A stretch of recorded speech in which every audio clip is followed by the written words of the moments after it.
उल्लू और भूतों के सरदार का सपना। दिनकर नामक जंगल में एक पुराना सा बरगद का पेड़ हुआ करता था, जिसमें उल्लू का घर भी था। उसी पेड़ के नीचे एक हाथी भी रहता था, जिसका नाम झनकू था। एक जगह पर रहने की वजह से उल्लू और झनकू हाथी के बीच अच्छी दोस्ती थी। इधर हाथी सारा दिन जंगल में मस्ती करता था।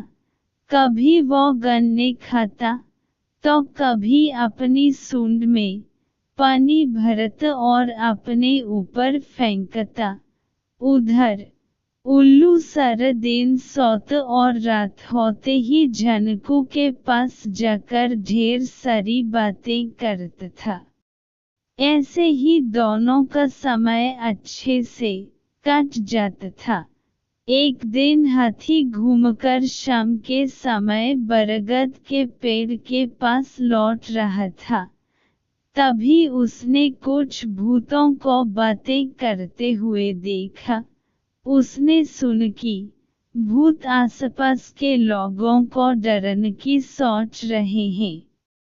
उसी वक्त भूतों के सरदार ने झनकू को देख लिया। वो जोर से चिल्लाए, पकड़ लो इस हाथी को।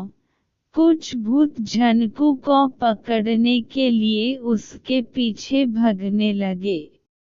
भूतों के सरदार के पास खड़े कुछ भूतों ने पूछा, ये कौन था? सरदार ने जवाब दिया, मैंने कल रात सपने में एक हाथी को पूरा खाया था। ये हाथी बिल्कुल मेरे सपने के हाथी जैसा ही था। इसे देखकर लग रहा है कि सपने सच हो सकते हैं। इसे पकड़कर आज मैं अपना सपना सच करके ही रहूंगा। तभी हाथी को भूत पकड़कर सरदार के पास ले आए। झनकू ने पहली बार भूतों को देखा था।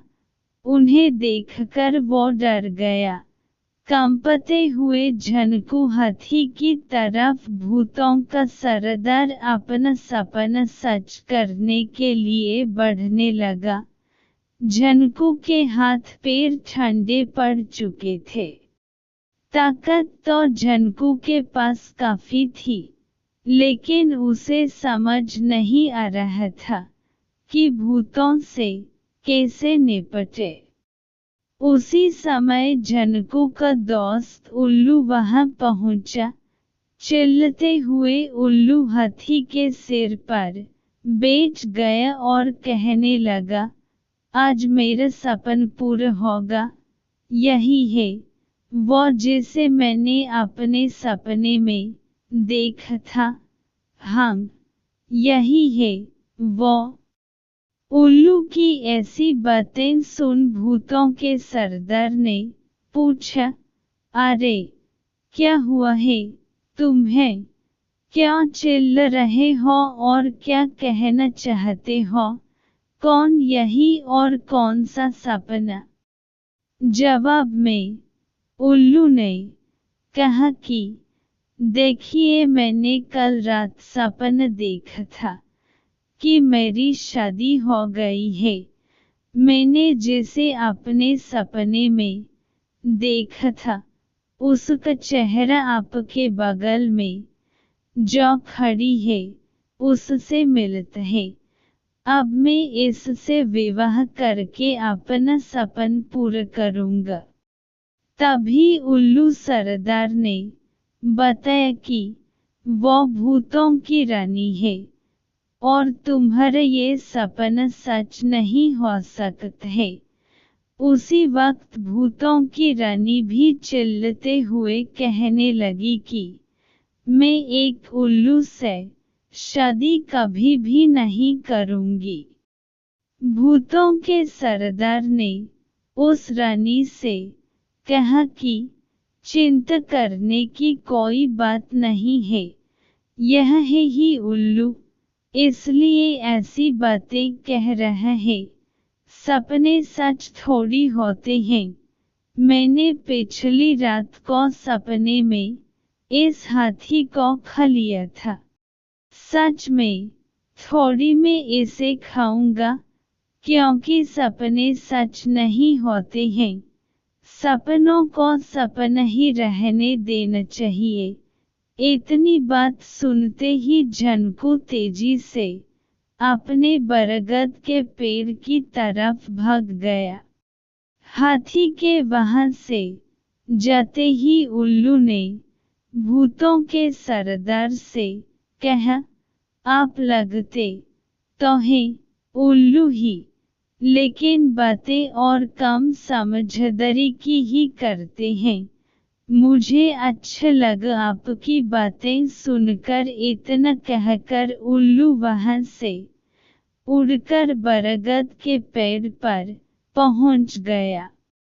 अपने दोस्त उल्लू को देखते ही हाथी ने उसे धन्यवाद कहा और उल्लू जोर जोर से हंसने लगा।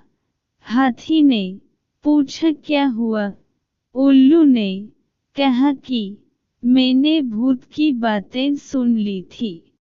वो तुम्हें अपने सपने की वजह से खाना चाहता था, इसलिए मैंने भी उसे झूठा सपना सुनकर बेवकूफ बना दिया। फिर उल्लू ने हाथी से कहा कि दोस्त, तुम्हें न तो मुझे धन्यवाद कहने की जरूरत है और न ही उससे डरने की। दोस्ती में धन्यवाद की जगह नहीं होती है।